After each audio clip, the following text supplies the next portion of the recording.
Welcome back, ladies and gentlemen, to another episode of In the Know Crypto. I'm your host, Clarence Thomas. Today is the last day of February 28th, 2022. And the top story today is in reference to the fact that centralized crypto exchanges refuse to block the accounts of ordinary Russian citizens. Now, as we get into that, I'm going to give you my opinion on it, and I would definitely like to hear your opinion. But before we jump into that, let's take a quick look at Bitcoin. Bitcoin looking a lot better today. Yesterday, it actually got as low at one point to just off of 37,000. It was about 37,100. Tried to break down below that. Found a pretty good level of support with that. And today, it actually is trying to break 42,000. So now I don't know is this a direct result of the peace talks between Russia and Ukraine? I don't know. Could it be that I've seen certain people post that it has to do with Russians buying up Bitcoin? Could be, couldn't be. Many times we have these run-ups and we try to find news that matches why that is. I focus on supply and demand. The demand, or I'm sorry, the supply continues to dwindle. It continues to be reduced exponentially, and demand continues to skyrocket. And so that's the two primary things I look at when it comes to Bitcoin, the scarcity of Bitcoin. But anyway, looking very, very good today again. Now, I'm not a chart guy at all. There's several reasons for that. Many reasons because I happen to find that there's too many macro factors that occur regularly that is extremely hard to look at charts. So for that reason, I personally stay away from it. I'm not. I know that will probably give me some hate in the comments, but that's just my belief. I look at fundamentals, but I'm going to contradict myself. I do look at certain points that historically or over a period of time have been a strong level of support or a strong level of resistance, or obviously both. 42,000 has been that going over about the last year. 42,000, we got rejected on that earlier about a year ago, rejected off of 42,000. As we went into the summer, we had the May dump, which went all the way down. We had that brutal summer. The end of July got down all the way to 29,000. On the way back up, 42,000 did show some resistance, and a few times along the way. And so this historically has been a very, very strong level of support and resistance. And so I think if we can get past this, I think it is a very, very good sign once again. Now, I say that recently we got past 42,000, went back down, obviously, and went down even stronger with the invasion of Ukraine. But I think it will be a much more bullish signal if we get past 42,000. Now, again, in the long term, I have zero doubts about Bitcoin. This is simply for people that want to perhaps do a little rebalancing in their portfolio or something like that, but I don't plan on taking any profits till we're at least well over 50,000. But not financial advice, just my opinion.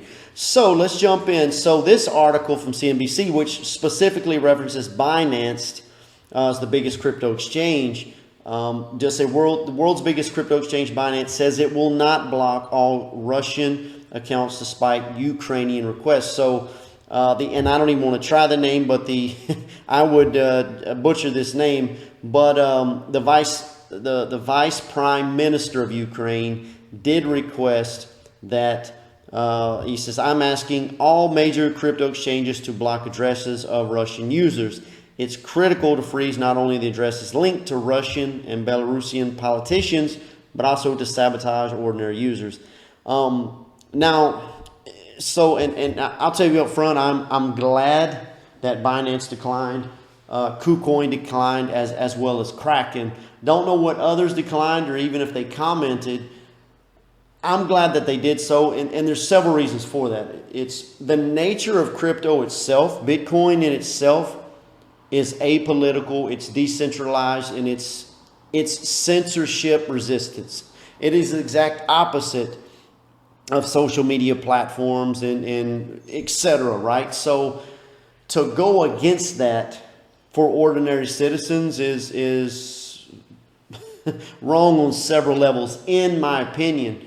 Now, again, you could perhaps maybe want to block a government or something, but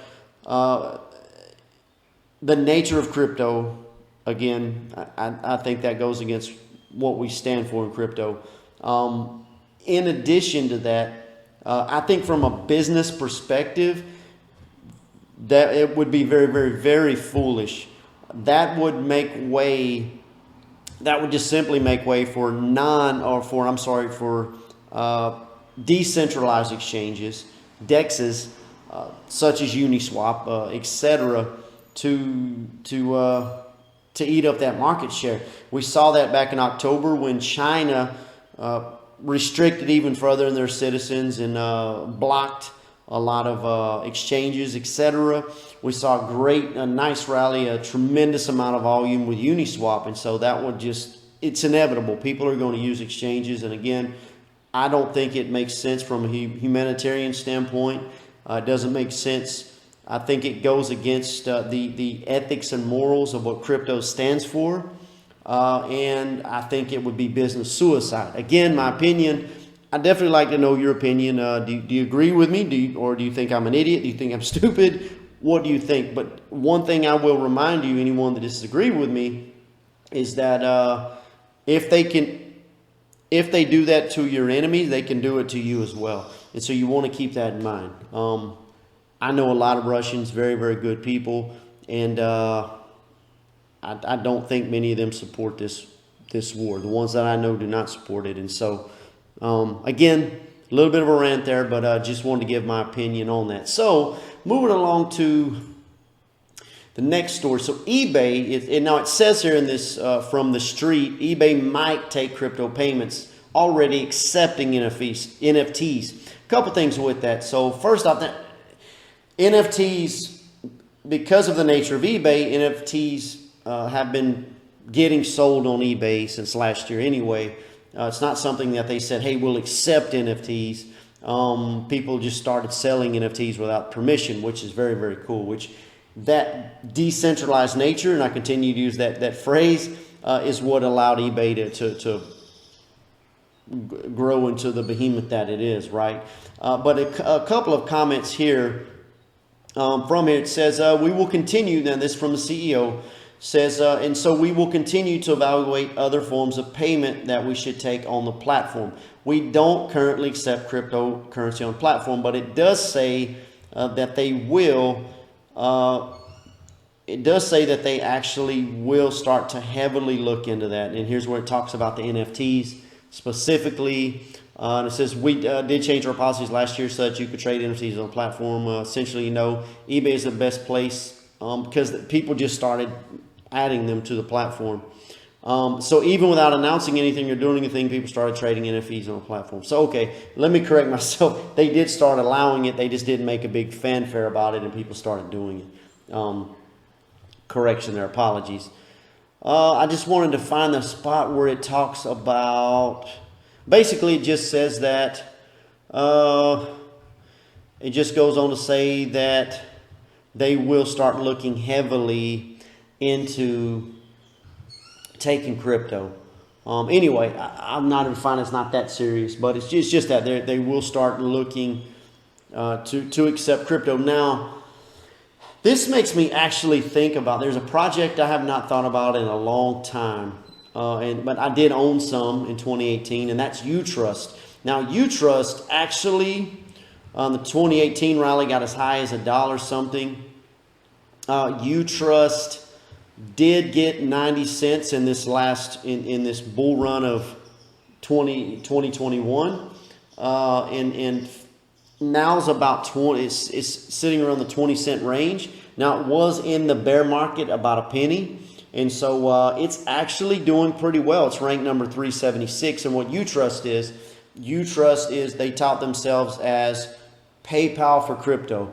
It allows integrations for merchants, for individuals to be able to go in and accept payments in crypto as well, right? And so now I remember they got a great team, and I had bought some of this back in 2018, but I do remember as I really continued to look at crypto, and we went further into crypto winter, I bought it low, and actually it ran up a little and fell back down. I broke even when I sold it, but I do remember thinking, man, I think we're too early for this, you know, and in many cases with adoption, as not only crypto proved, the early internet proved, being way too early is the same as being wrong, right? You can have a great idea, but if the adoption is not there, then many times that project will fail simply because they were just way too early for where we are in the adoption cycle. So UTrust is one of those I started to feel like that about, but you know what? They've still been developing. They have still been in the range of about rankings of about 400 to as high as 200 and even higher. I think they got to 120 a period, I think the end of 2020. So considering that we have 18,000 cryptos literally, it's still not bad. They last year, and you know what, I'm going to do a deep dive on UTrust as far as seeing where they are with their adoption and anything that they continue to do, because I've always liked the team. You have, and they're based out of Portugal actually. You have Nuno Correia here, and then he stepped down because he's a great founder, and I admire the fact that he said, you know what, I'm a great founder, but I need someone that can help scale this and sell it. And so they actually appointed a new lady, Sonia Kuna, if I remember correctly, Sonia Khan. Looks like a Croatian name. She took over as CEO, I believe, the end of 2020. So she's been CEO for about a year and a half. And I know they've gotten a lot of adoption take place. But this makes me think these are the types of services I think that could get integrated. Obviously, you have the Lightning Network from Bitcoin as well. But something like UTrust that will allow several different cryptos to be paid for and then convert to fiat for the merchant, because a lot of the merchants don't accept crypto because it's volatile, and lower cap crypto is obviously very, very risky. And so I think this could be a possibility. Now, you know, PayPal did, of course, in 2020 start offering crypto, but it's custody. All they did was say, hey, you can buy Bitcoin here or Ethereum and a few others, but you weren't actually taking custody of it. You were paying them. They had a wallet that they represent for you, and that's represented in that amount. You were not actually taking custody of your own crypto. So anyway, UTrust will, and I say that to mean that eBay could do something like where they integrate where you could buy and sell crypto, but I think that would be too much. I think integrating perhaps something like UTrust could be a very, very smart move. And so, yeah, as I read that article, it made me think about UTrust, because I haven't thought about them for probably a year and a half since the last time I saw them actually on Crypto Crow's channel at the end of 2020 when the new CEO got appointed. So, yeah, I'm gonna have to look into this team, these guys, and see where they are. And yeah, so could be a very interesting thing, or something along the same lines of UTrust. So anyway, that's all for today. I really appreciate your time. Hope everybody's having a great day. If you like today's content, please consider giving me a thumbs up, subscribing, and hey, even maybe share it with your friends. Let's see how big we can grow this community. If you didn't like it, I'd like to know as well. Give me a comment below. Either way, I'd love to hear your feedback. But once again, thank you very much. Stay in the know and stay crypto. Thank you. Bye.